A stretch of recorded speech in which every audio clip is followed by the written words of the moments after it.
Good morning बच्चों। आज हम पढ़ेंगे टिश्यूज। टिश्यूज कितने प्रकार के होते हैं? What is tissue? Look here. Tissue, tissue मतलब होता है उत्तक, ठीक है।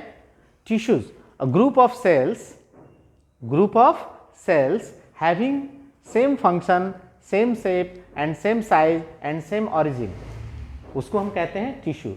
ऐसे सेल्स का ग्रुप जिसका ऑरिजिन जो है सेम हो, उनका साइज और शेप जो है वो भी सेम हो और उनका फंक्शन भी सेम हो, they are called as tissue. So first of all write the definition of tissue. The group of cells, the group of cells, the group of cells having same origin, same shape, same size,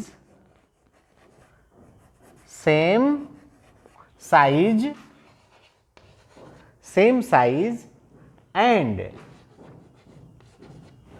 same function, such group of cells are called as tissue. Such groups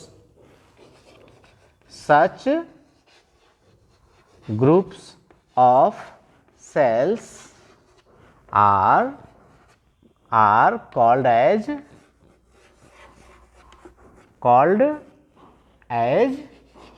tissue, ठीक है।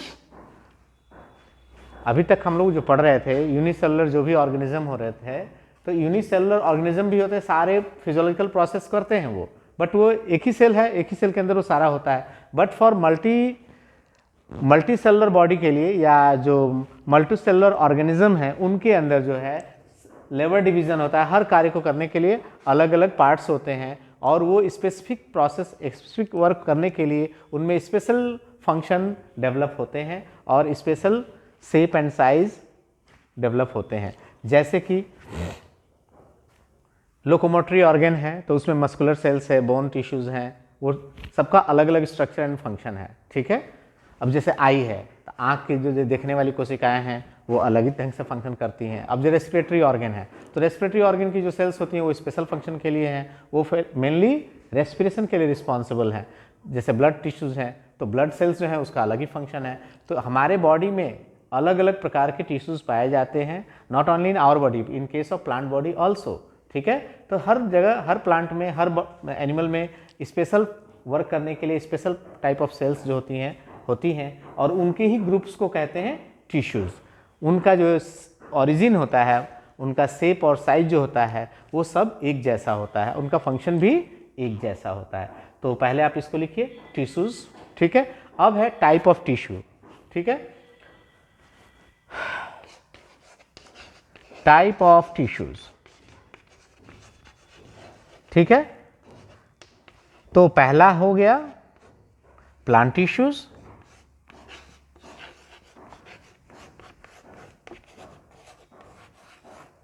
Plant tissue, और दूसरा हम पढ़ेंगे animal tissue. क्या पढ़ेंगे? Animal tissue.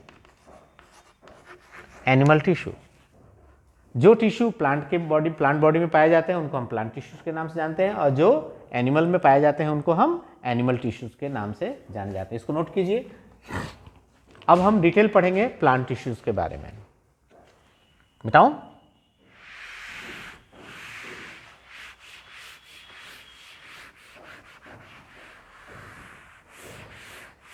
So give heading plant tissues.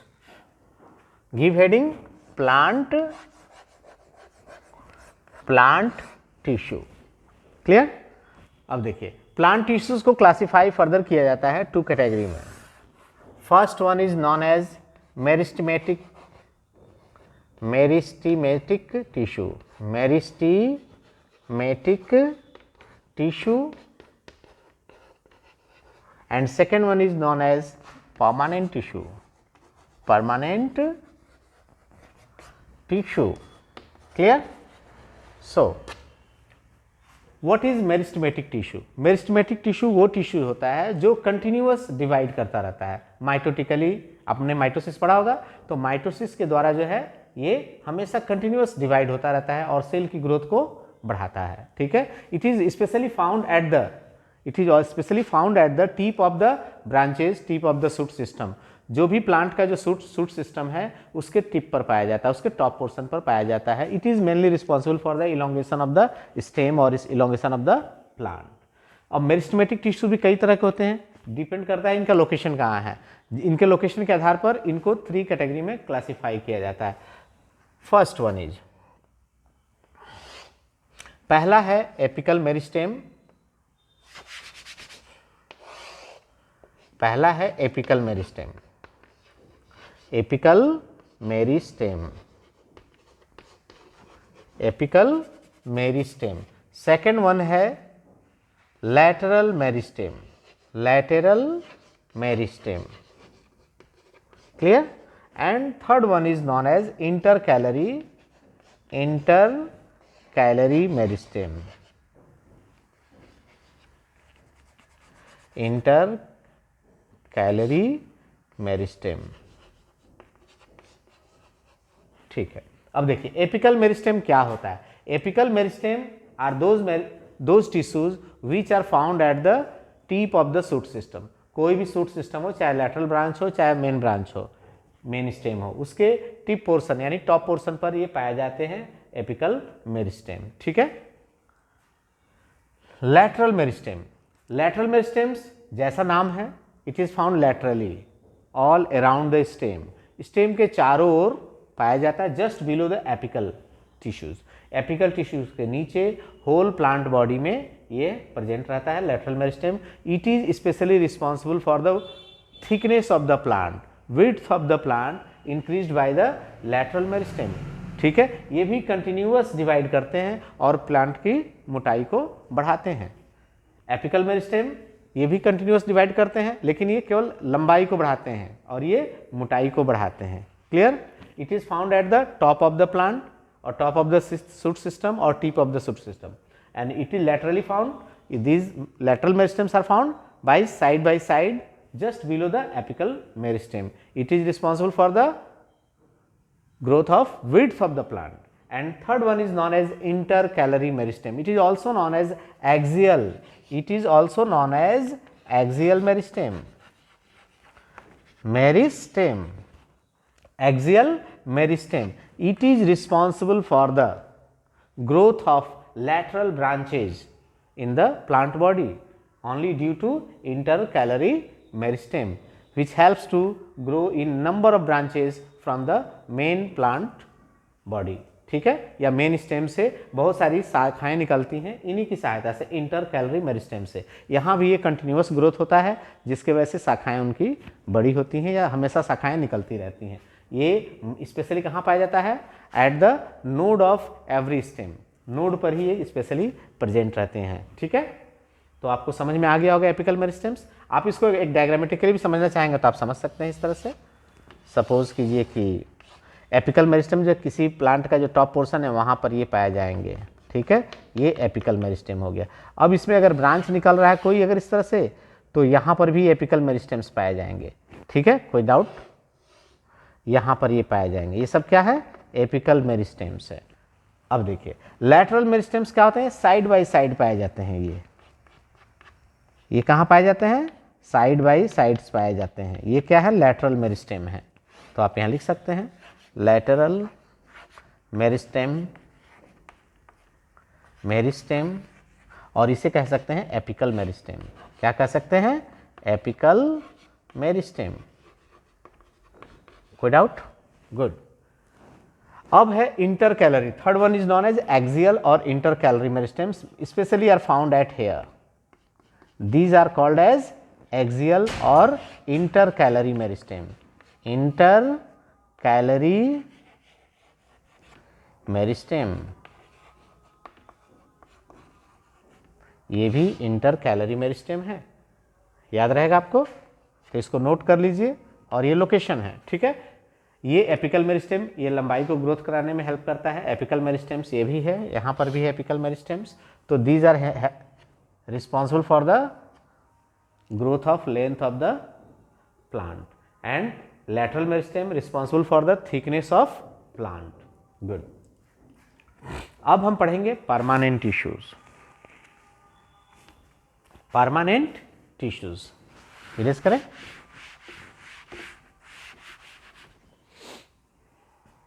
इसे मिटा दें क्योंकि अब यहाँ हो नहीं पाएगा, इसका क्लासिफिकेशन थोड़ा सा बड़ा है। तो हम परमानेंट टिश्यूज को करते हैं। Permanent tissue is further classified into two category, known as simple permanent tissue, simple permanent tissue, और ये है complex permanent tissue. Complex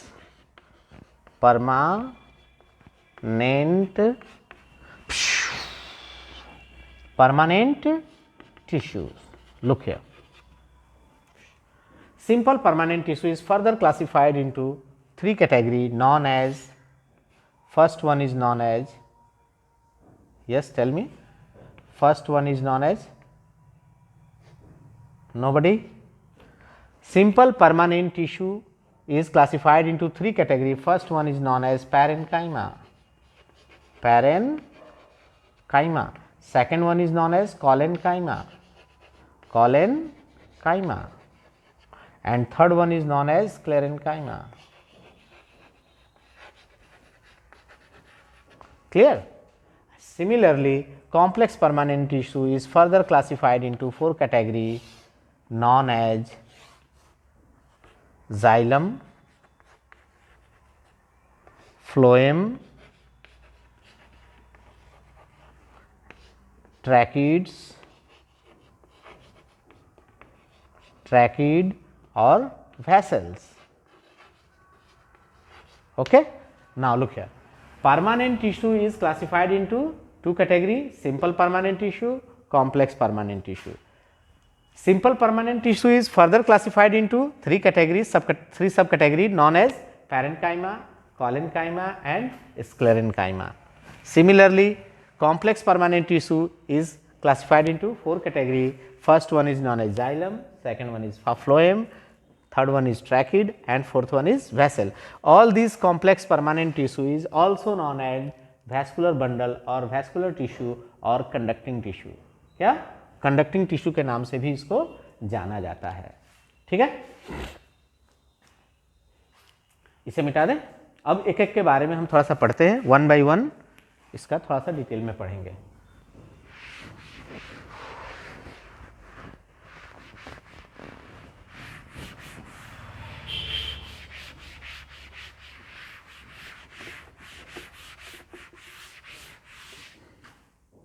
look here. सो पहला था परमानेंट टिश्यू। परमानेंट टिश्यू में क्या था? Simple permanent tissue. Simple permanent tissue. Simple permanent tissues में क्या होता है? पहला सिंपल परमानेंट टिश्यू में था पैरेन्काइमा। क्या था? पैरेन्काइमा। पैरेन्काइमा लिखिए, इसके बारे में लिखिए। पैरेन्काइमा क्या होता है? ठीक है, पहले स्ट्रक्चर से समझ लीजिए। ये एपिडर्मिस है, it is just found below the epidermis और एपिडर्मल सेल्स। ठीक है, इसके नीचे जो होती हैं एपिडर्मल सेल के नीचे ये पाई जाती हैं parenchyma cells. These are thin walled and oval in shape और round in shape. These cells are all cells are oval in shape and size. There are lot of intercellular spaces in between the cells. Here look here, this one is known as intercellular spaces. Intercellular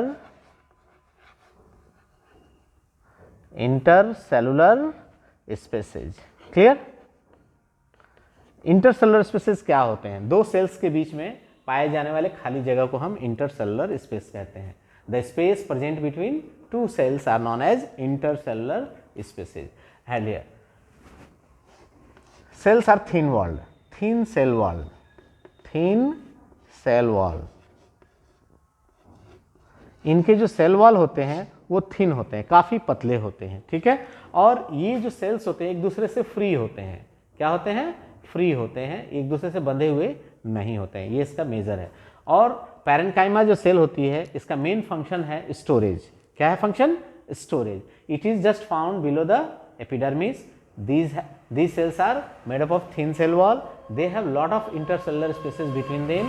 This is specially designed for the food storage. Clear? अब लिख सकते हैं इसके बारे में, लिखिए। Parenchyma cells are found.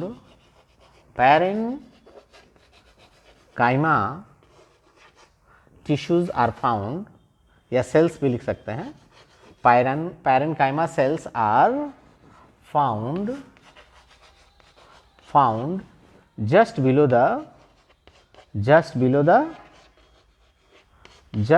the epidermis.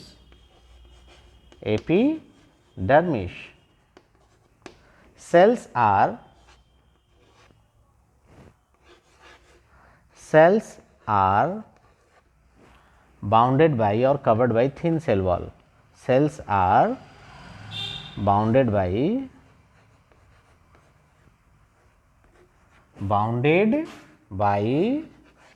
thin cell wall.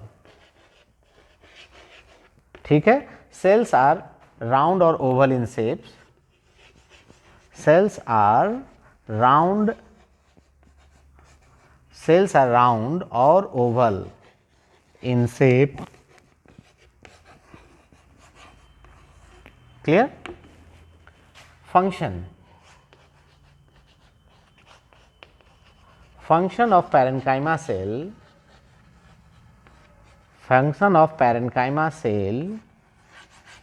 is storage of food,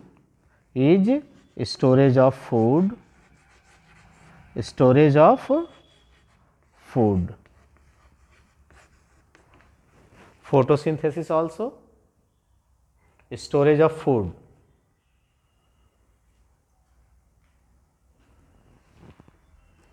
इसके बाद लिखिए इसी में, इसे मिटाते हैं पहले।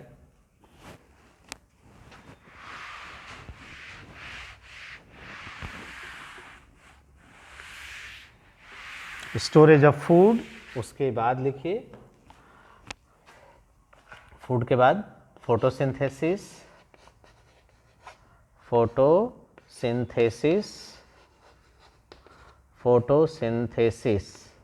कॉमा फ्लोटेशन, तैरने में भी हेल्प करता है ये, ठीक है। ट्रांसपोर्टेशन में भी हेल्प करता है ये, ट्रांसपोर्टेशन। क्लियर? तो parenchyma specially helps in all this functions, ठीक है। इट ऑल्सो प्रोवाइड, अच्छा ये तो हो गया, ठीक है, ट्रांसपोर्टेशन हो गया। Next one is known as, अच्छा नेक्स्ट वन जाने से पहले हम पढ़ते हैं, पैरेन्काइमा में दो चीज छूट गया। जिस पैरेन्काइमा के अंदर क्लोरोफिल पाया जाता है उसको हम कहते हैं क्लोरेन्काइमा। पैरेन्काइमा का ही एक प्रकार है क्लोरेन्काइमा। सो राइट नाउ क्लोरेन्काइमा, व्हाट इज क्लोरेन्काइमा? लिखिए, द पैरेन्काइमा, या लिखिए when parenchyma,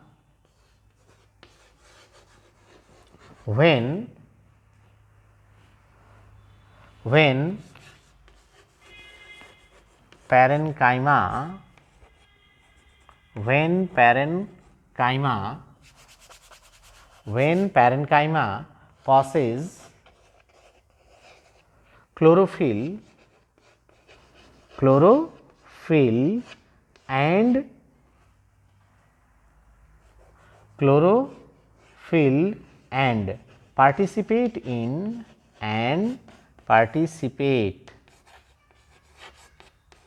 in photosynthesis.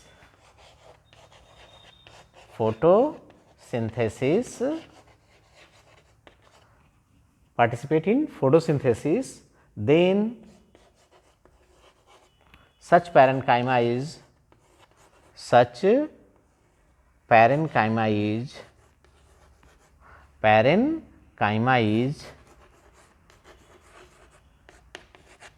called as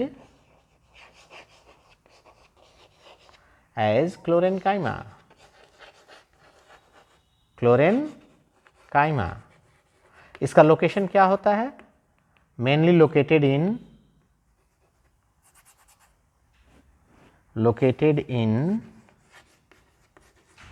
in leaf and green parts of the plant and green parts of the plant, जो पौधे के हरे भरे अंग होते हैं वहां पर ये पाए जाते हैं क्लोरेनकाइमा। ओके, तो क्लोरेनकाइमा क्या होते हैं? The group of cells having chlorophyll inside it and they participate in photosynthesis। ठीक है, तो इसलिए ये फोटोसिंथेसिस की क्रिया करते हैं, प्रकाश संश्लेषण क्रिया करते हैं सनलाइट को एब्जॉर्ब करके और मिनरल वाटर की सहायता से, कार्बन डाइऑक्साइड की सहायता से ये कार्बोहाइड्रेट का निर्माण करते हैं, स्टार्च का निर्माण करते हैं, जिसको हम कहते हैं फोटोसिंथेसिस या प्रकाश संश्लेषण। इसीलिए इसका नाम पड़ गया क्या? क्लोरेनकाइमा। समझ में आ गया? अब हम पढ़ते हैं आगे। पैरेनकाइमा के बाद है next collenchyma. Next one is known as collenchyma. Next one is known as chlorenchyma. Look here. Second one is known as collenchyma. Collenchyma.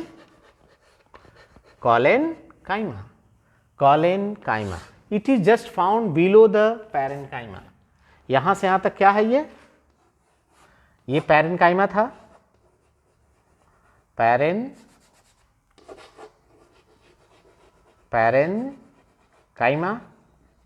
parenchyma के नीचे पाए जाते हैं ये, इससे मिटाइए।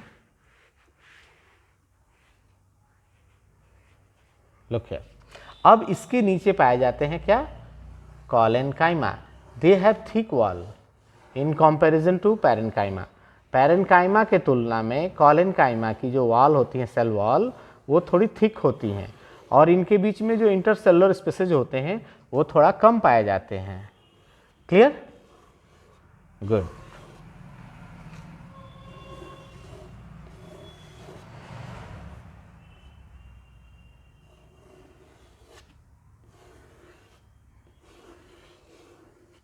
लिखिए, यहां से यहां तक ये क्या है? कॉलेनकाइमा है।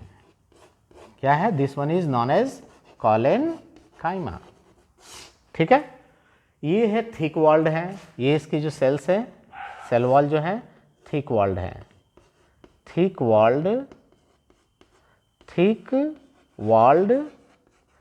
Walled cell wall. क्लियर? इसमें जो है less intercellular spaces, very less, बहुत कम इंटरसेलुलर स्पेसेस होते हैं।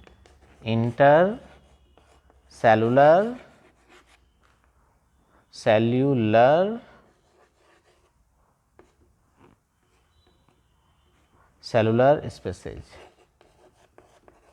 क्लियर? तो इनके अंदर जो है दो सेल्स के बीच में काफ़ी कम गैपिंग होती है, इसीलिए इसमें थोड़ा सा स्ट्रेंथ ज़्यादा हो जाती है और इसकी जो सेल वॉल होती है काफ़ी थोड़ी स्ट्रेंथन होती है, मोटी होती है, थिकेंड होती है, इसलिए इसकी तुलना में पैरेनकाइमा की तुलना में स्ट्रांग होती है। अब इसकी वजह से क्या होता है? ये कॉलेनकाइमा जो है थोड़ा सा मैकेनिकल सपोर्ट प्रोवाइड करता है प्लांट को, जिसकी वजह से प्लांट जो है फ्लेक्सिबल हो जाता है, लचीला हो जाता है। ठीक है, फिगर को ड्रॉ कीजिए। अब इसके बारे में हम लिखते हैं। कॉलेनकाइमा, देखिए, collenchyma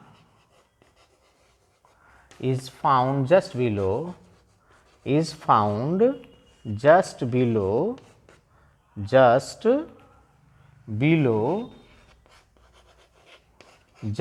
the parenchyma।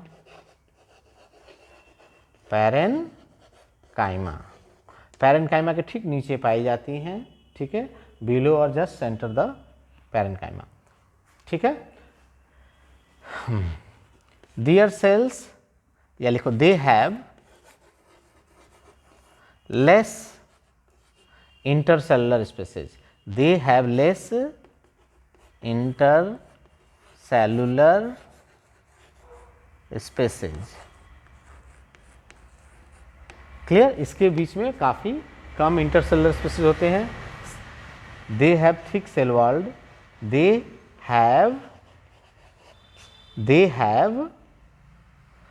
Have thick cell wall, thick माने मोटा होता है, थिक सेल वॉल, इनका सेल वॉल मोटा होता है। दियर इंटरसेलुलर तो हो गया, they have less intercellular spaces, ठीक है, वेल तो थिक सेल वॉल होता है। अब इसका फंक्शन क्या है, फंक्शन में लिखिए कि कोलेनकाइमा का फंक्शन क्या है स्पेशली, ठीक है, तो लिखिए it provides mechanical support to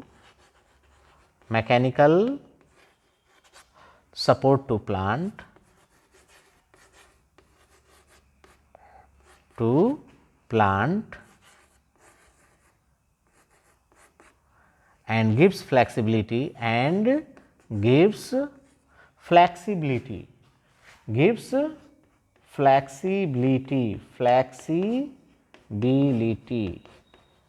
ठीक है, found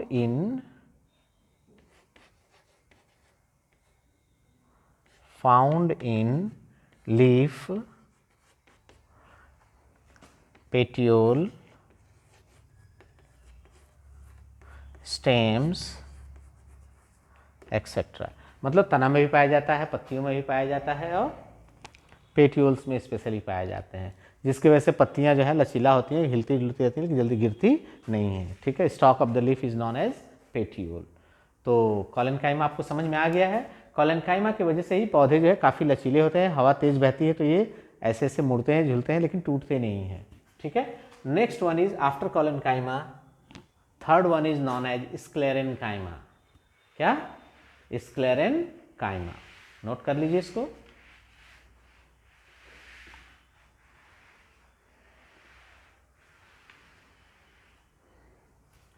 third one is known as sclerenchyma. Sclerenchyma, देखिए जैसे कि आपने देखा सबसे ऊपर पैरेन्काइमा है, पैरेन्काइमा के नीचे कोलेनकाइमा और इसके नीचे स्क्लेरेनकाइमा। स्क्लेरेनकाइमा की सेल्स पाई जाती है, ठीक है। स्क्लेरेनकाइमा की सेल्स जो है ये भी काफ़ी मोटी होती हैं, इसकी तुलना में और ज़्यादा मोटी होती हैं, और इनके बीच में जो है एकदम सेल वॉल, इंटरसेलुलर स्पेसेस नहीं होते हैं, सेल वॉल काफ़ी मोटे होते हैं। इसको ज़रा मोटा कर दीजिए इस तरह से आप, ठीक है।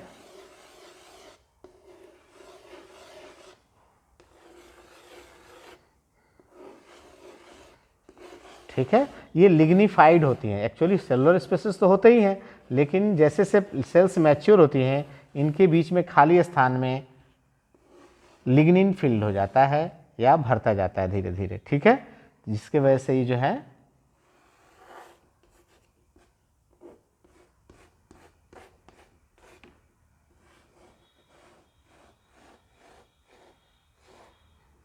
ठीक है।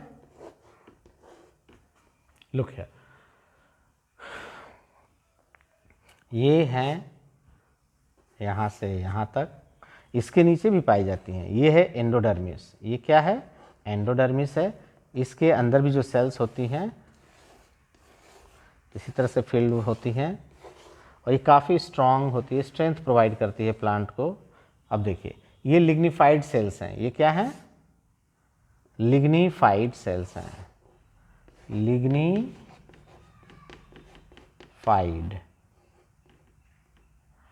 ठीक है। Less, no intercellular spaces, no intercellular spaces, इनके बीच में कोई इंटरसेलुलर स्पेसेस नहीं पाई जाती हैं, ठीक है। अच्छा, अब देखिए स्क्लेरेनकाइमा जो है just found below the collenchyma, collenchyma के ठीक नीचे पाई जाती हैं, ठीक है। एंडोडर्मिस के ऊपर नीचे अगल बगल ये पाई जाती हैं, फ्लोएम के या जाइलम फ्लोएम के अगल बगल भी ये पाई जाती हैं। सेल्स जो है काफ़ी थिक वॉल्ड होती है, इसकी जो सेल वॉल होती है काफ़ी मोटी होती है, इंटरसेलुलर स्पेसेस में लिग्निन भरे होते हैं जिसकी वजह से ये काफ़ी स्ट्रांग हो जाती है। इसकी सेल्स जो होती है इलोंगेटेड होती है, लंबी सेल्स होती हैं और दोनों बॉथ एंड पर टेपर्ड होती हैं, मतलब चिपटी होती हैं, लेकिन खाली जगह में लिग्निन भरे होने की वजह से ये काफ़ी हार्ड हो जाती हैं, ये लिग्निन है इसके अंदर, ठीक है, और इसकी वजह से काफ़ी स्ट्रेंथन प्रोवाइड करती हैं, माने रिजिड हो जाती हैं। ये स्पेशली कहाँ पाए जाते हैं, आप देखिएगा नारियल है, कोकोनट है ना, उसका छिलका है, एपिडर्मिस में पाया जाता है, ये बाहरी यहाँ पर भी पाई जाती हैं ये स्पेशली। देखिएगा जो पुराने पौधे हो जाते हैं उसके छिलके काफ़ी मोटे हो जाते हैं, बार्क जो होते हैं वो इन्हीं से बने होते हैं, ठीक है। इसकी सेल्स मैच्योर होने पर क्या होती हैं कि डेड हो जाती हैं, ठीक है, और ये हार्डनेस प्रोवाइड करती हैं, पौधे को एक्सटर्नल इन्वायरमेंट से बचा करके रखती हैं, ठीक है, याद रहेगा। तो यहाँ पर भी स्क्लेरेनकाइमा पाया जाता है, ये स्पेशली याद रहेगा। तो एंडोडर्मिस में, एंडोडर्मिस के आसपास में और एपिडर्मिस के पास भी पाए जाते हैं। अब देखिए ये नारियल का जो है छिलका देखते हैं, ये रेशा देखते हैं, फाइबर्स, उस हर जगह ये स्क्लेरेनकाइमा पाया जाता है। इसके अलावा वुडन पार्ट जो होता है ना, उसका जो स्टोन पार्ट ऑफ द नारियल जो होता है, कोकोनट का स्टोन पार्ट जो होता है वो भी स्क्लेरेनकाइमा का ही बना होता है। जितने भी फ्रूट्स आप देखते हैं उसमें हेयर्स वगैरह या फाइबर्स वगैरह जो बने होते हैं वो भी स्क्लेरेनकाइमा के ही होते हैं, या जो वुडन पार्ट होता है, जो हार्ड वाला जो पार्ट होता है उसको भी हम स्क्लेरेनकाइमा कहते हैं, ठीक है। प्लांट की जो लिप्स होती हैं उसमें मिडरिब होती है, नसें जो होती हैं वो भी मोटी मोटी होती हैं और काफ़ी स्ट्रेंथेंड होती हैं, they are also made up of sclerenchyma. Clear now, अब इसे कर लिख लिए, इसको मिटाओ, कुछ इसके बारे में लिख लीजिए आप रिटन में।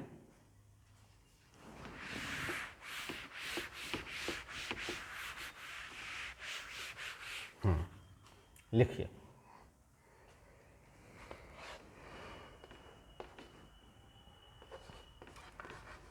स्क्लेरेनकाइमा is found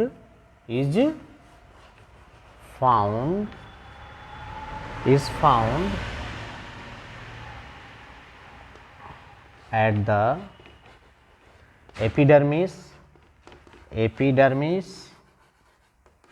बार्क कह सकते हैं इसको, ठीक है, epidermis and endodermis and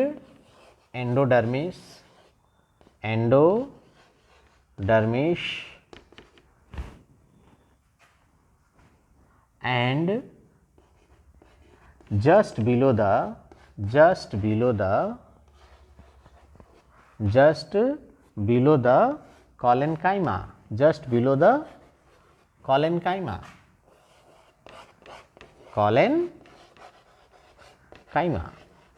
collenchyma के जस्ट नीचे पाई जाती हैं sclerenchyma. It is also found around the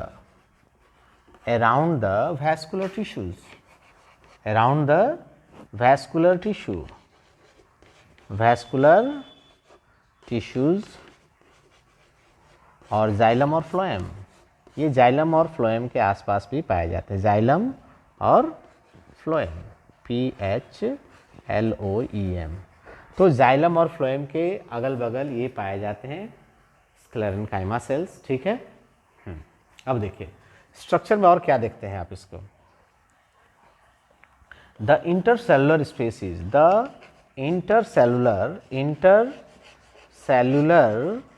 space is filled with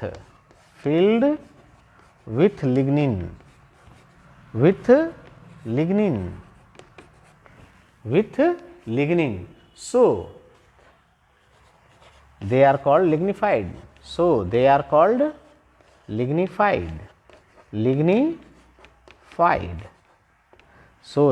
as lignified। Clear, इसे हम लिग्निफाइड भी कहते हैं, ठीक है। there is no intercellular spaces. So they have no intercellular spaces, they have no intercellular, they have no intercellular spaces. ठीक है, matured sclerenchyma, matured जो परिपक्व सेल्स होती हैं, matured sales are dead.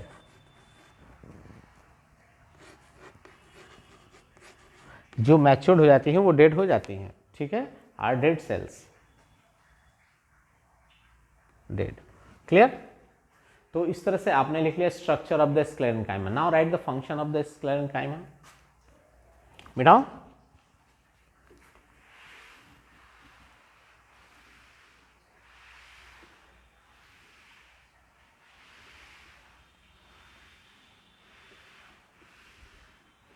Now look here, function of the sclerenchyma, इसके special कार्य है, ठीक है। it provides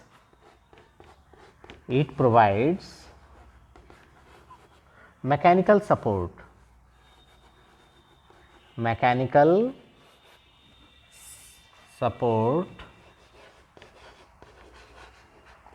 to the plant,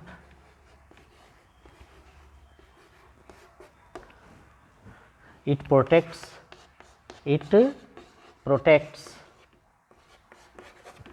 plant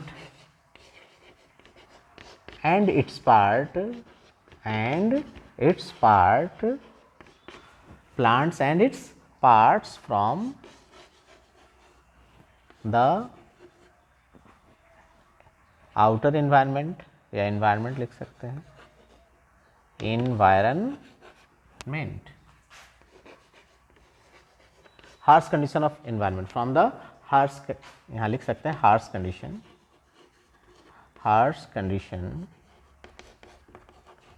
of the environment। Clear? तो ये फंक्शन स्पेशली है कि इसको मैकेनिकल सपोर्ट प्रोवाइड करता है, रिजिडिटी देता है। लिखिए इसमें claim, it gives rigidity, it gives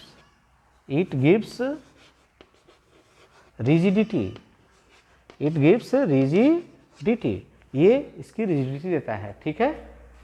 rigidity, strength and stiffness, ठीक है, टाइटनेस देता है। Example, wooden part of fruits, wooden parts of fruit, जिसको आप कहते हैं एंडोकार्प। क्या कहते हैं? एंडोकार्प। क्लियर?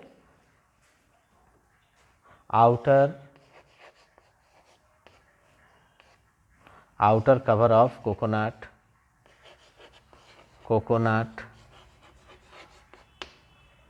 thorn, कांटे देखे हैं ना आपने, इसके ये भी स्टिफनेस पाया जाता है इसी की वजह से, ठीक है, स्क्लेरेन्काइमा की वजह से। थॉर्न एटसेट्रा लिख दीजिए, हो गया, ठीक है। तो स्पेशली जो है स्क्लेरेन्काइमा का फंक्शन अब आपको समझ में आ गया होगा, कोई डाउट नहीं होना चाहिए। अब हम इसके आगे पढ़ेंगे, सिंपल परमानेंट टिश्यू खत्म हो गया, अब हम पढ़ेंगे कॉम्प्लेक्स परमानेंट टिश्यू। क्या पढ़ेंगे? Complex permanent tissue. बताओ इसे।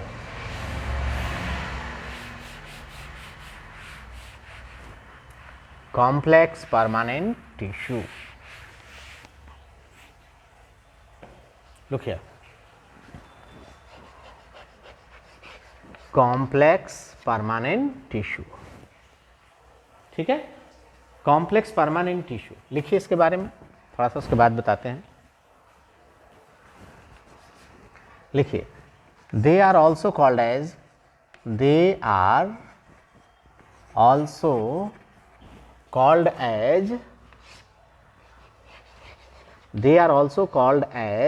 vascular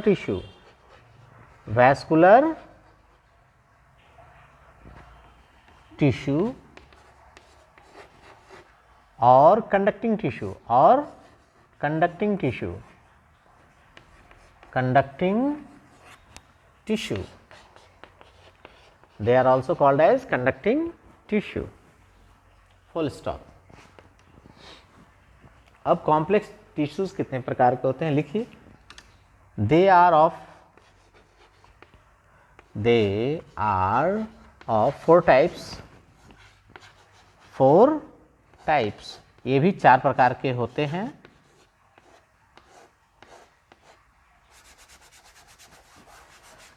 लिखिए, they are of 4 types. Number 1, first one is known as xylem, second one is known as phloem, and third one is known as vessels,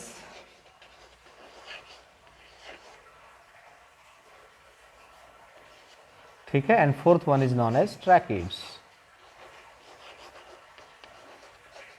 ठीक है, tracheids, इसको note कीजिए। अब हम इसमें प्रत्येक टाइप्स को अलग अलग से एक्सप्लेन करेंगे।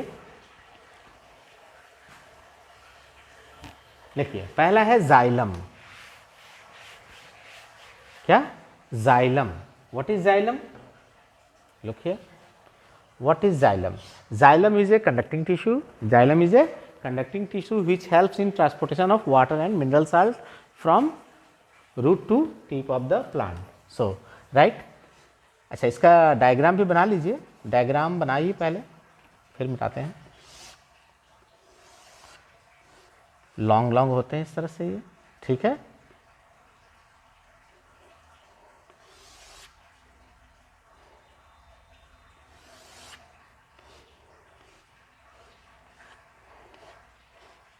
बनाइए इस तरह से,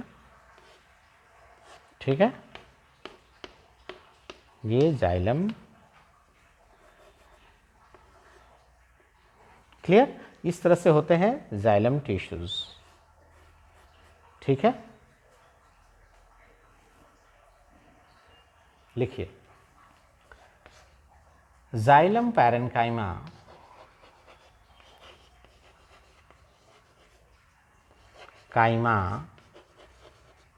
is found at the center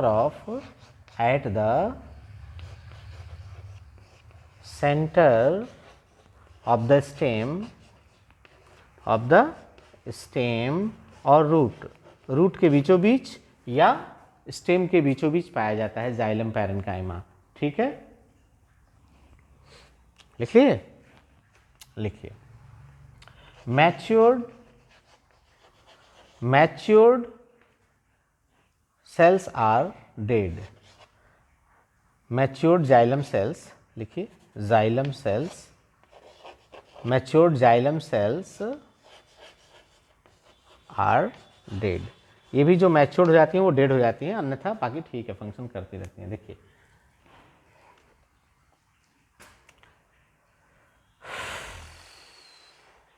लिखे, फंक्शन लिखिए इसका, इट हेल्प्स इन, फंक्शन लिखिए पहले, heading function, xylem helps in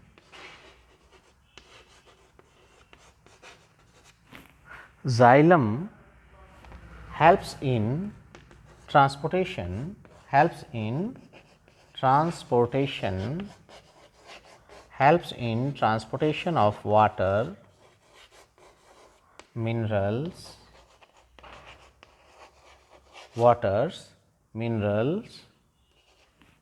and salt from root to different part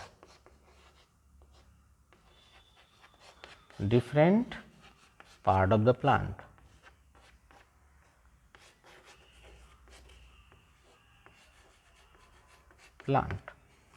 okay, तो इस तरह से जाइलम आपने पढ़ लिया। अब नेक्स्ट है, after xylem we will study about the phloem. बताऊं,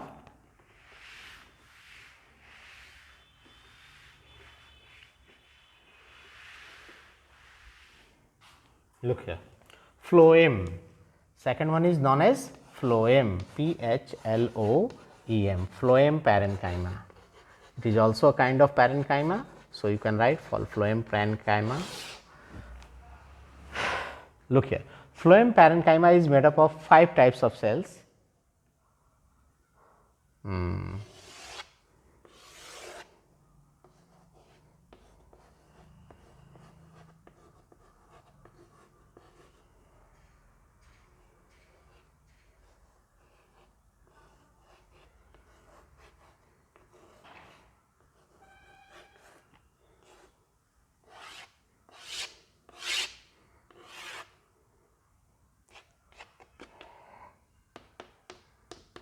लिखिए, phloem parenchyma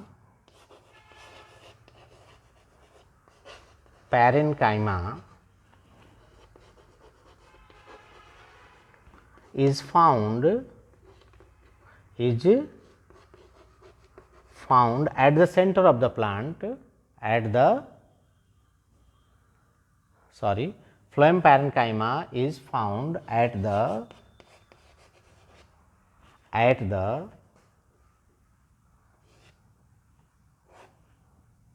periphery of the stem, at the periphery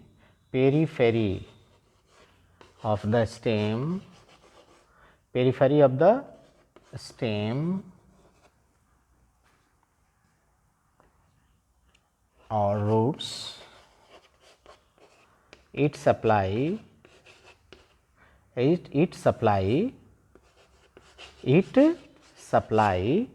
foods prepared by it supply foods in liquid form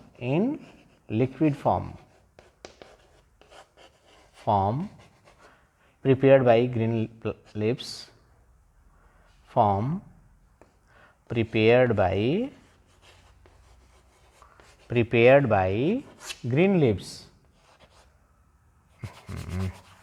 by green leaves, हरी पत्तियों में जो भोजन बनता है वो लिक्विड फॉर्म में जो होता है फ्लोएम के द्वारा ट्रांसपोर्ट किया जाता है प्रत्येक different parts of the plant में। ठीक है,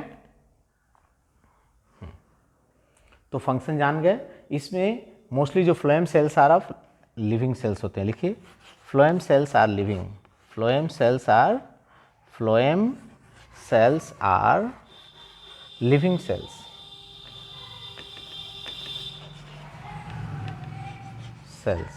ठीक है, phloem cells are living cells. इसमें और 2-3 लाइन लिखना है, लिख लीजिए। मिटाऊं?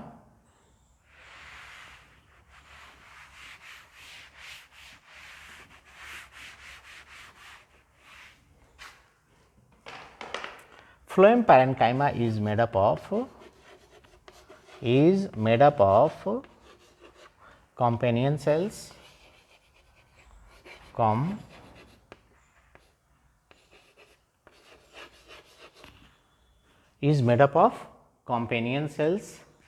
phloem fiber,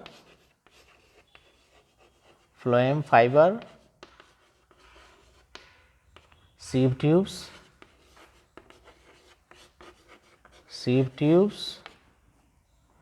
and phloem cells।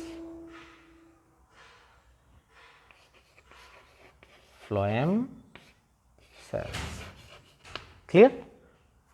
तो इस प्रकार से फ्लोएम पैरेन्काइमा ओवर हो गया। ठीक है, अब इसके बाद है वेसल्स और ट्रैकिड्स।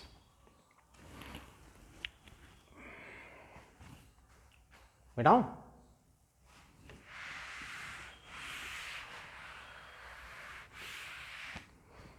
क्लियर? अब देखिए, next one is vessels. It is also conducting tube.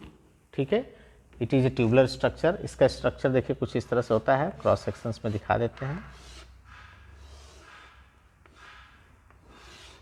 ठीक है, इसमें पोरस इस तरह से बने होते हैं ये।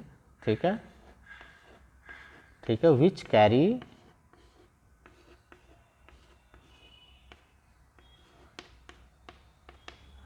any part. लिखिए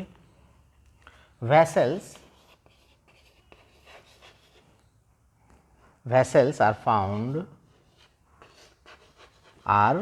found throughout the body, throughout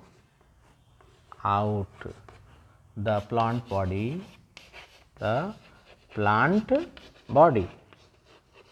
throughout the plant body. It helps in conduction. It is tubular structure,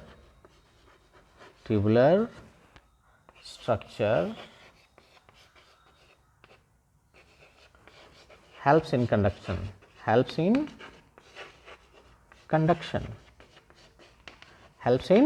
conduction, ठीक है. After vessels, now write tracheids.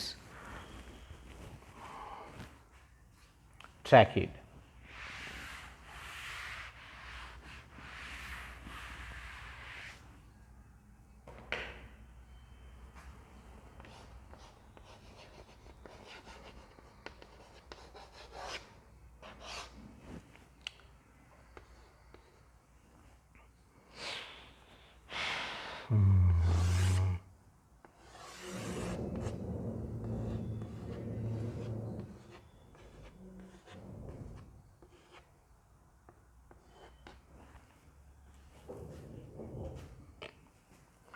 लिखिए tracheids are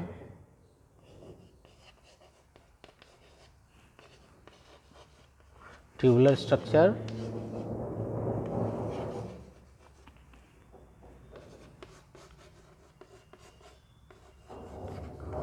tubular structures helps in conduction, cells are elongated, cells are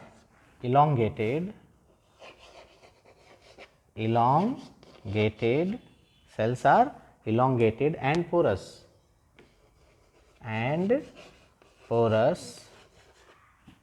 which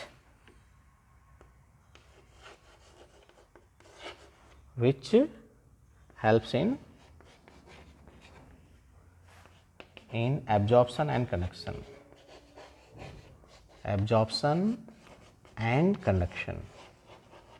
Okay. Now in this way plant tissue is completed. If you have any doubt, you may comment and ask whatever the problem, I will try to resolve. Thank you.